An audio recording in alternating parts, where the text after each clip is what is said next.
Amigas y amigos que nos siguen en esta transmisión de Expedientes en Red en vivo, bienvenidos esta tarde para platicar con el maestro Carlos González Martínez.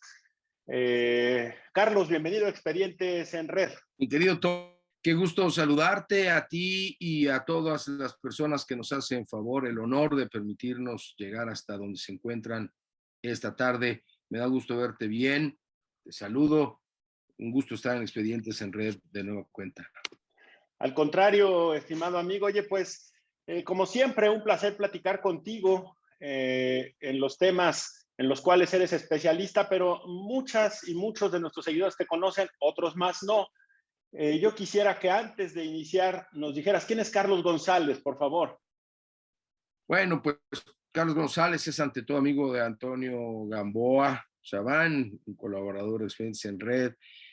Bueno, tengo más de 20 años participando profesional, militantemente en temas de educación cívica y participación ciudadana.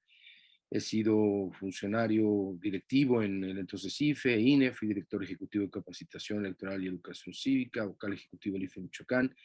En el Tribunal Electoral del Poder Judicial de la Federación fui y muy pronto parece que volveré a ser asesor de la presidencia en la Sala Superior. Fui coordinador de asesores en la Fiscalía Especializada para Delitos Electorales. He sido consultor internacional, experto nacional para el Programa de Naciones Unidas para el Desarrollo, para AIFES, para la OEA, y ahora desarrollo un proyecto muy interesante para mí y creo que también para ellos, para IDEA Internacional, con sede en Estocolmo, Suecia, un proyecto para el Tribunal Electoral de Panamá. Acabamos de presentar la estrategia institucional de cultura cívica y convivencia democrática para ese hermano país. Y bueno, soy profesor investigador en el Instituto de Investigaciones Universitarias Ortega y Gasset de España en México. Eso soy, pero Muy sobre bien. todo, lo tuyo, querido. Muy bien, estimado amigo. Oye, pues con esas credenciales, por supuesto que eres una de las personas más calificadas en este país para platicarnos del tema de hoy, que es revocación de mandato. En principio, y para abrir boca, platícanos, ¿qué es la revocación de mandato, Carlos? Pues mira, en la revocación del mandato, para ir directo al punto y luego desmenuzarla un poquito, es, digamos, una deselección. Es una atribución, yo le digo que es un derecho, pero eso incluso se discute. Es una facultad que tienen las personas, que tenemos las personas que elegimos a alguien en un cargo para retirarlo del mismo antes de que concluya su mandato. Por eso digo que es una deselección.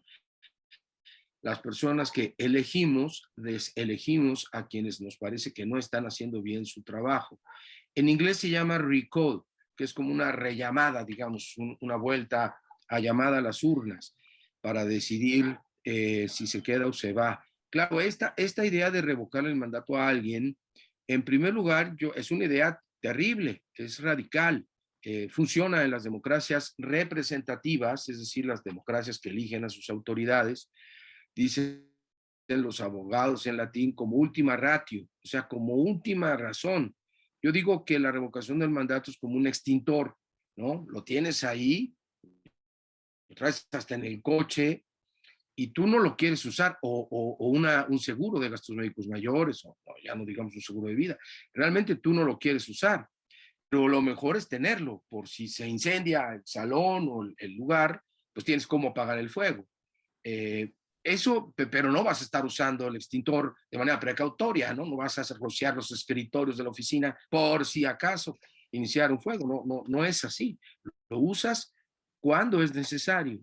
¿Y cuándo es necesario utilizar una revocación del mandato? Cada régimen constitucional legal lo define. Pero básicamente cuando ya el gobernante o la el gobernante no pueden ya con su encargo, ¿no? Hay tal resistencia popular, tal oposición política que le es imposible.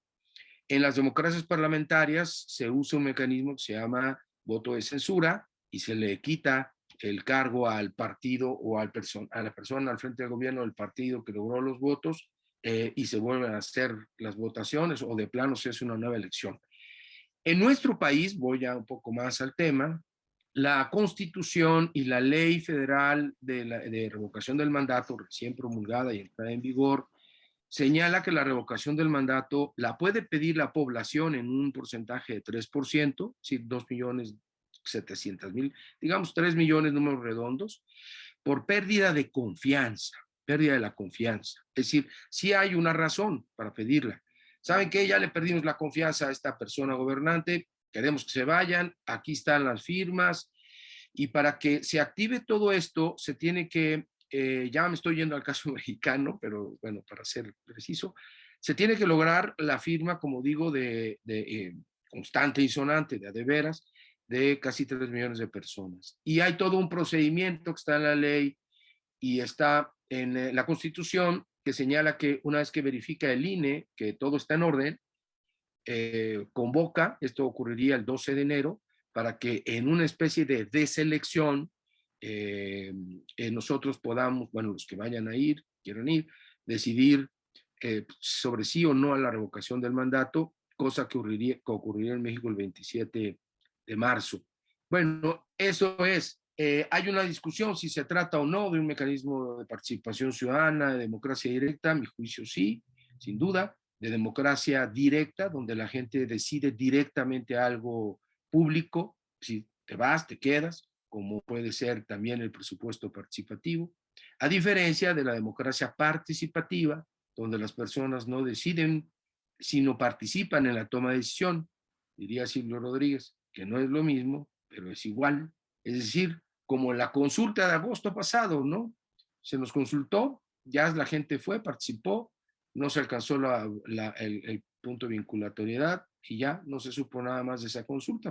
Es un caso para el estudio. Pero regreso a la revocación del mandato, es entonces una deselección que ya existe en nuestro régimen constitucional y legal y que está hoy en discusión si se puede aplicar para este presidente, porque la norma se introdujo al sistema jurídico después de que tomó posesión el presidente. Cuando él fue candidato no había esta norma. Entonces, bueno, hay una discusión que tendrá que resolver la Corte si se puede aplicar de manera retroactiva o vigente esta norma a este presidente, pero de eso se trata. Espero no haber sido muy extenso, querido, en la respuesta. No, por supuesto. A ver, me parece que hay un tema que resulta fundamental en la explicación que nos das, Carlos, y que tiene que ver con un ejercicio a nivel nacional sin precedente en nuestro país. Por supuesto que sí existen algunos antecedentes a nivel estatal. No sé si hayan sido ya vinculatorios o si eventualmente hayan tenido éxito en su regulación a nivel estatal en algunas entidades aquí en nuestro país, Carlos. Bueno, nunca ha habido una revocación del mandato. Lo que sí es cierto, y en eso tienes razón, es que en las legislaciones locales, más de una decena de legislaciones locales en el país, ya se incluye esta figura. Incluso en algunas de ellas, fíjate tú, se incluye la figura para revocar el mandato a personas legisladoras. Es decir, no solo al gobernador o al presidente municipal, sino también a las diputaciones. Incluso hay dispositivos específicos para las diputaciones de mayoría relativa y de representación proporcional, que son diferentes. Pero sí está, nunca se ha usado. Empezó un proceso en Chihuahua en contra de el presidente municipal de Juárez, que nosotros llamamos Ciudad Juárez. Y de hecho se aprobó el procedimiento, se presentaron las firmas, todo se hizo como debía hacerse. El instituto aprobó la procedibilidad de la revocación del mandato, pero se vino la pandemia, se vinieron y Chihuahua, que estuvo en semáforo, y Ciudad Juárez en particular, que estuvo en semáforo rojo de manera muy prolongada e intensa, finalmente se suspendieron y ya no se retomaron, ya cambió la presidencia municipal después de las elecciones, pero sí hay ese antecedente. Ciertamente las legislaciones locales van por delante del país en esta materia. Lo que sí ha habido, y en eso estoy contigo, es una cantidad más que considerable, apreciable de experiencias, de mecanismos de participación ciudadana, instrumentos de participación ciudadana en el país desde el año 2000. La Ciudad de México, Nuevo León, Jalisco, al menos, son entidades que tienen una larga ya trayectoria en el ejercicio, por ejemplo, del presupuesto participativo. En Chihuahua mismo hubo un ejercicio ejemplar, yo diría, de un plebiscito en la ciudad de Chihuahua que en contra de una disposición de la actual gobernadora, Maru Campos, que quería concesionar el mantenimiento del alumbrado público. Un puñado de jóvenes se organizó, cumplió los requisitos y más de 60,000 personas participaron, siendo la inmensa mayoría de ellas quienes decidieron que no, decirle que no a Maru Campos en ese proyecto. Bueno, y así en la Ciudad de México, con el Corredor Cultural Chapultepec-Zona Rosa.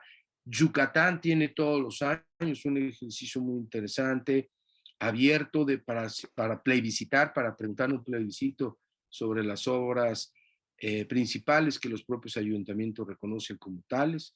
En fin, hay una gran, larga experiencia y muy interesante experiencia en los estados, no así en la nación. La única consulta que se ha hecho, o sea, realmente arraigada a la ley y a la Constitución, no fue ni la del aeropuerto, no fue ni la de que hubo en Baja California para la supuesta ampliación del mandato del gobernador. No ha habido ninguna. Esta es la primera, la de agosto, que se realiza conforme la debe hacer un gobierno, que es la Constitución y la ley. Ahora, pareciera que desde el punto de vista estrictamente legal y cuidando las formas, el Estado de Derecho, lo que resultaría del todo conveniente y adecuado al caso, conforme a cualquier procedimiento ortodoxo, que se regule un tema de esta naturaleza respecto a periodos posteriores al actual. Y es lo que precisamente comentabas de que eventualmente estaría sujeto a revisión por parte de la Corte, dado que se está prácticamente impulsando o se impulsó una regulación al periodo actual y se estaría implementando en el periodo actual. ¿Eso es correcto, Carlos? Eso es lo que tiene que resolver la Corte.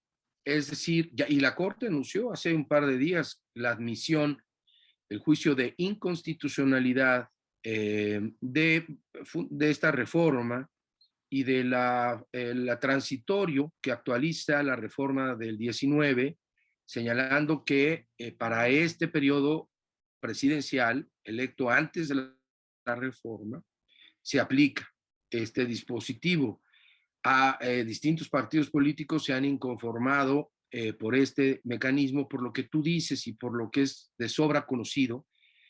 No se puede aplicar retroactivamente una norma jurídica a nadie. Pero hay ahí interpretaciones de que a menos que sea en su beneficio, que depende de si es sustantivo, si es un derecho, si es un tema administrativo. Es decir, es nada más así de que retroactivo no funciona.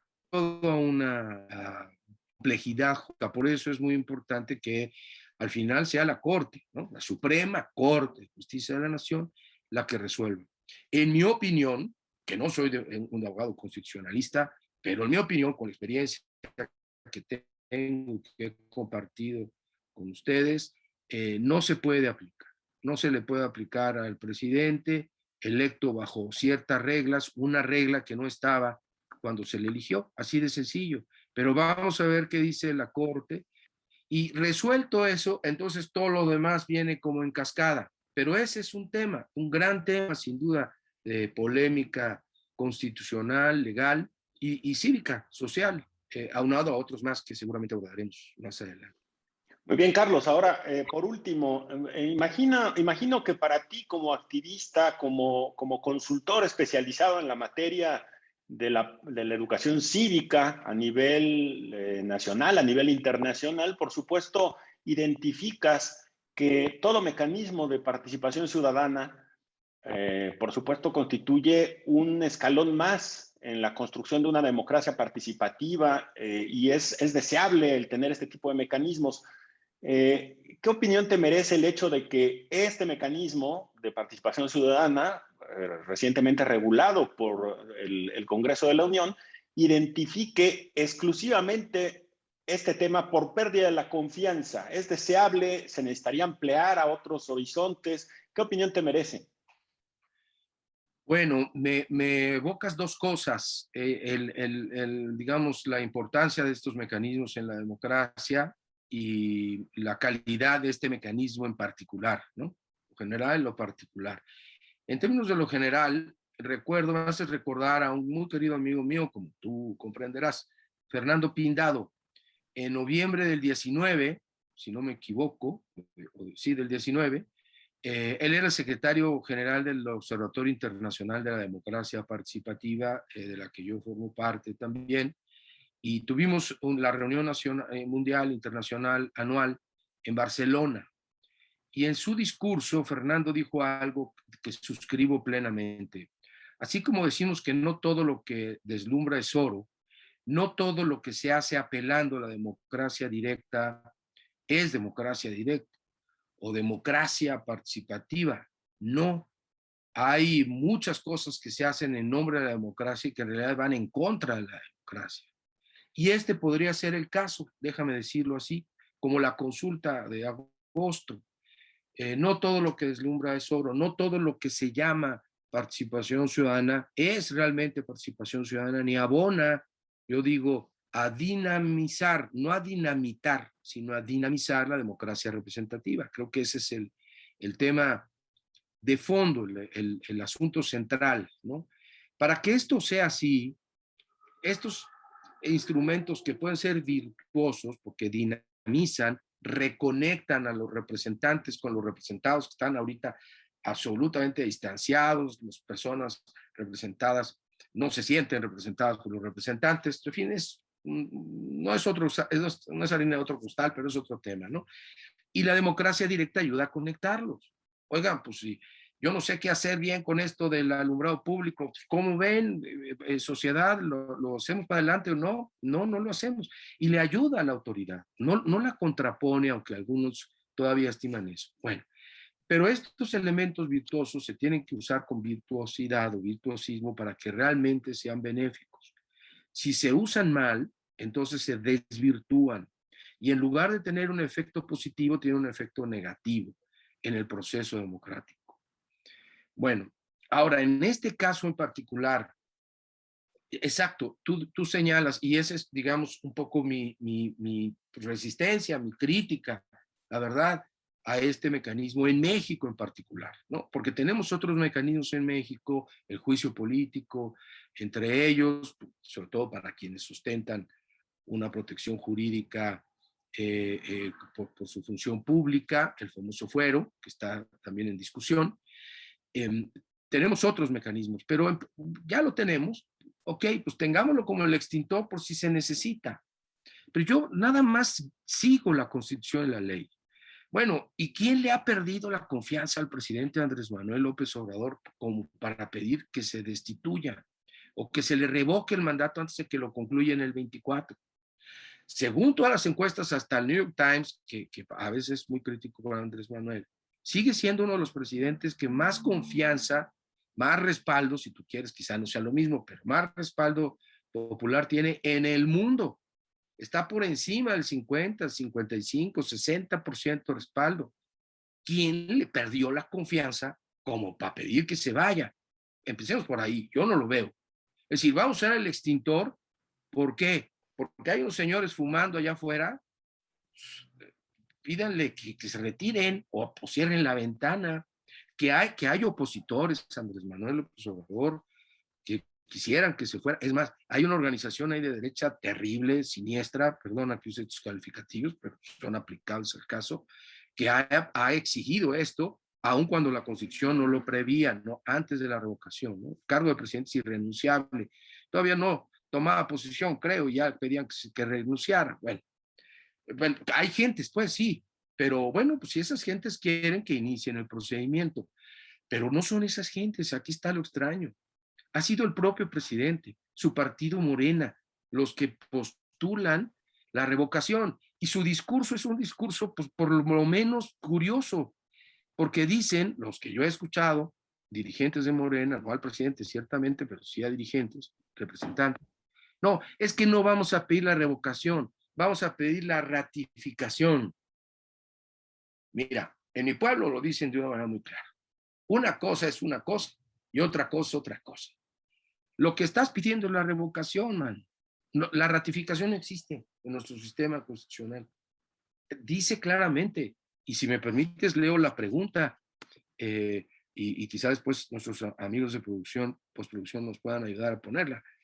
La pregunta es esta: ¿estás de acuerdo en que a Andrés Manuel López Obrador, presidente de los Estados Unidos mexicanos, se le revoque el mandato por pérdida de la confianza o siga en la presidencia de la República hasta que termine su periodo? Esa es la pregunta, que además es la pregunta que se extrae de la ley, donde se puso, claro, no referido a Andrés Manuel, sino en general a quien fuera presidenta, presidente. Y después de preguntar si se está de acuerdo en que se le revoque el mandato por pérdida de la confianza, la boleta, porque así lo establece la ley, tiene dos respuestas: que se le revoque el mandato por pérdida de la confianza o que siga en la presidencia de la República. Aquí nadie está preguntando por la ratificación, aquí se está promoviendo la revocación. Eso es lo que dice la ley, la Constitución. Y hay 23,000 personas ya anotadas en el país que se están revisando su estatus para conseguir las 2 millones, casi 3 millones de firmas que se necesitan para que se realice la consulta el 27 de marzo. Entonces, uno, no hay pérdida de la confianza como para activar una cosa de estas.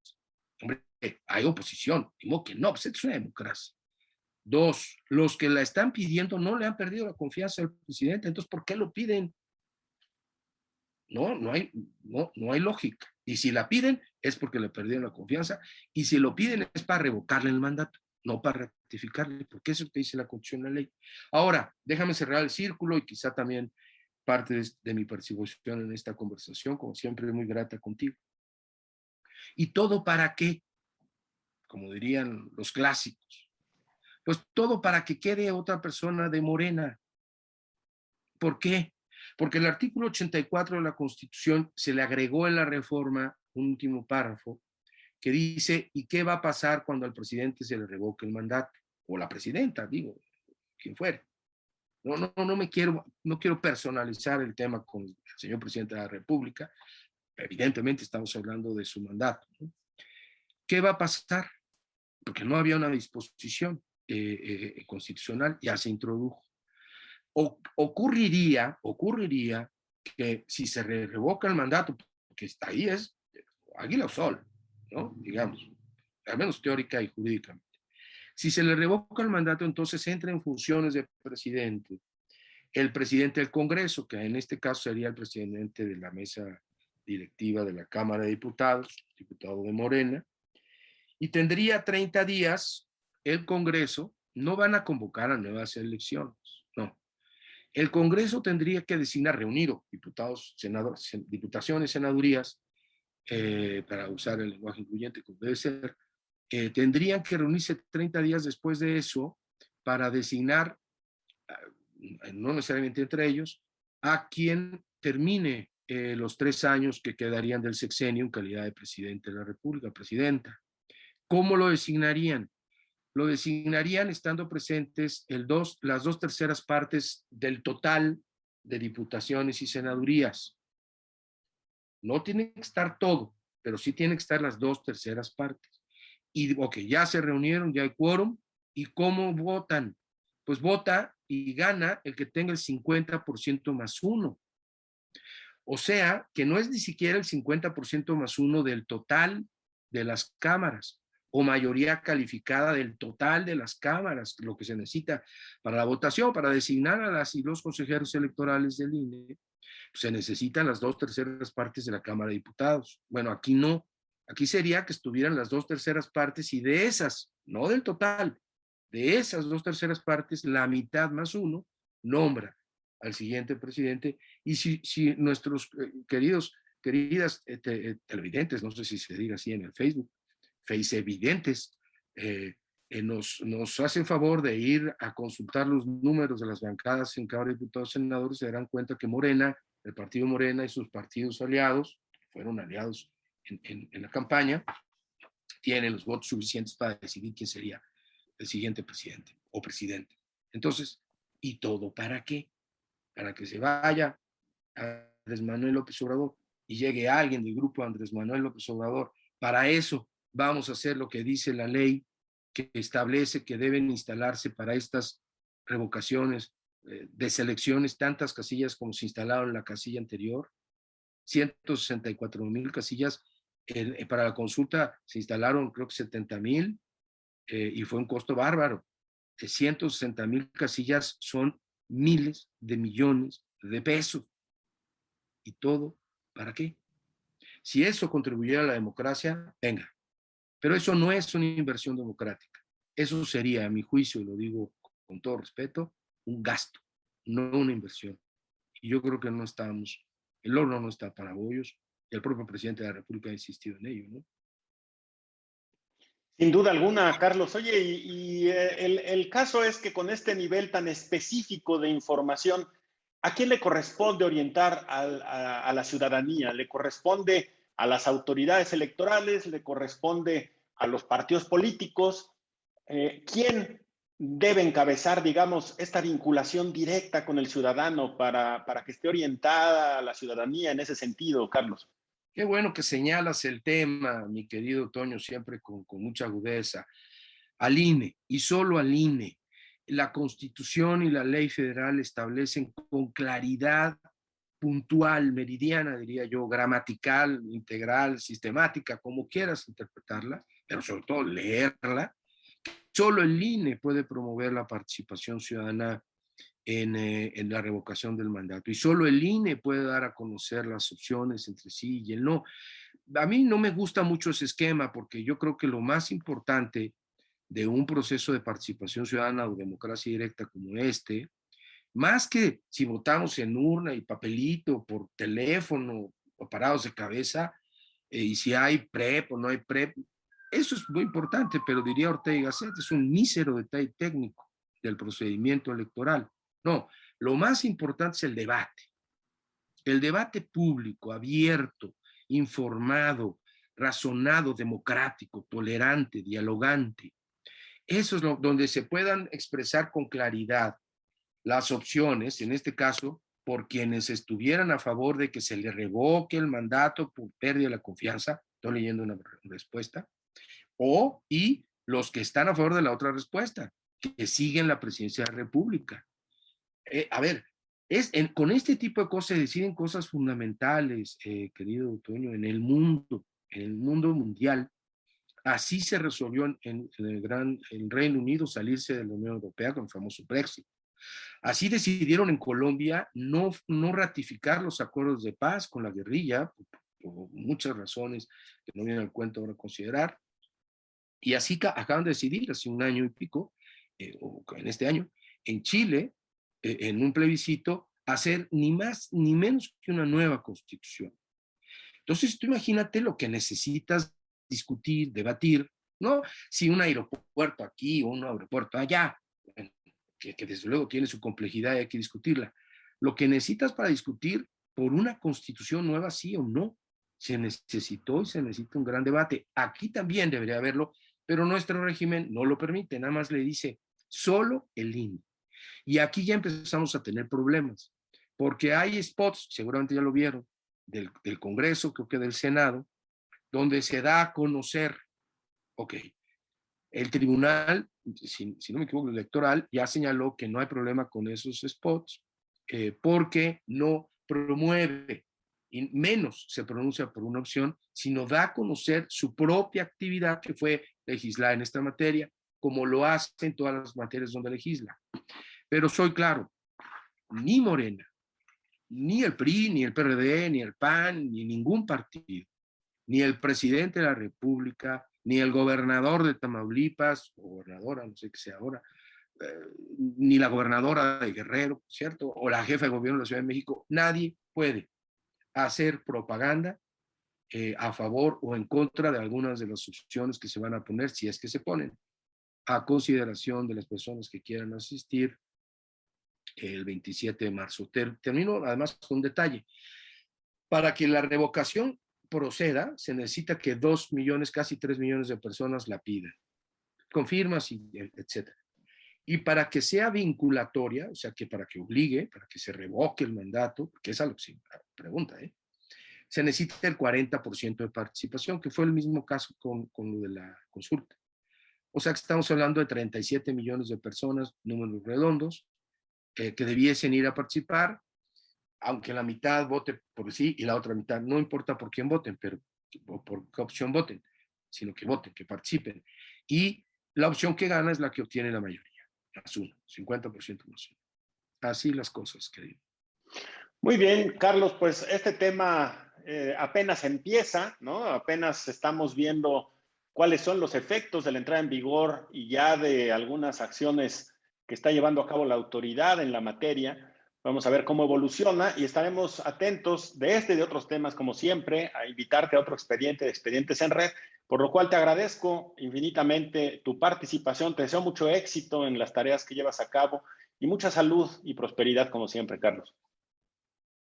Muchas gracias, querido. Lo mismo para ti, todo tu equipo, tu familia, sobre todo salud y que salgamos avanti con éxito de esta pandemia histórica e histérica. Y estoy a la orden, desde luego, en el momento que gustes y mandes para conversar con nuestras amigas y amigos. Muchas gracias. Gracias a ti.